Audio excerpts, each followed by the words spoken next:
motivational talk. Ay ko mga ma-inspired mo. May muna pag-usap, no? Let me start my inspirational talk sa pagpasalamat sa atong maaptikon na chairman. Kung asa na karon sa atong kooperatiba. Niabot ako third anniversary ba?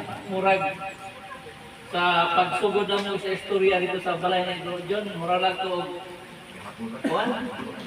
gahapon ra. Grabe no? Di ko katuong at puro na katuig na pagsugod. Nag-start din siya atong nag-trigger ni katong last na kooperatiba nga dissolve na karon katong Pokmok.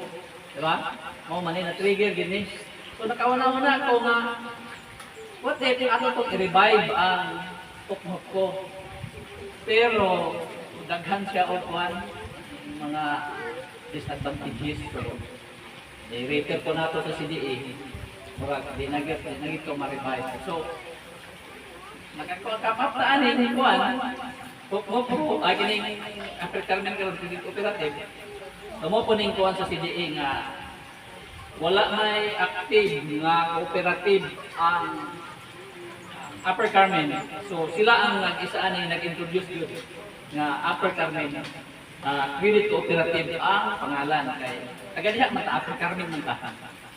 So mo ni siyang nananan og Upper Carmen Credit Cooperative. Pero kini Credit Cooperative dato daghan hitagiagian ani nga makaabot ta sa kining matagaan tao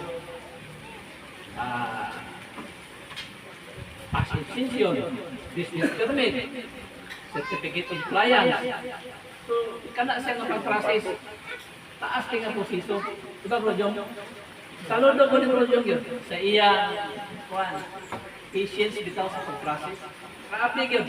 Di ko katuo nga makaabot ani nga ang atong business permit. Kami nga Bro Jong ba?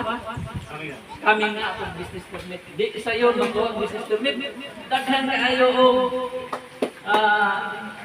requirements yun. Daghan requirements. Sa CDE, sa BIR, sa barangay. Diha, kung kita tayo na ay negosyo dire, kung saan pagkuhaan ng business permit, labi na kay nangayo man tao tax exemption sa gobyerno.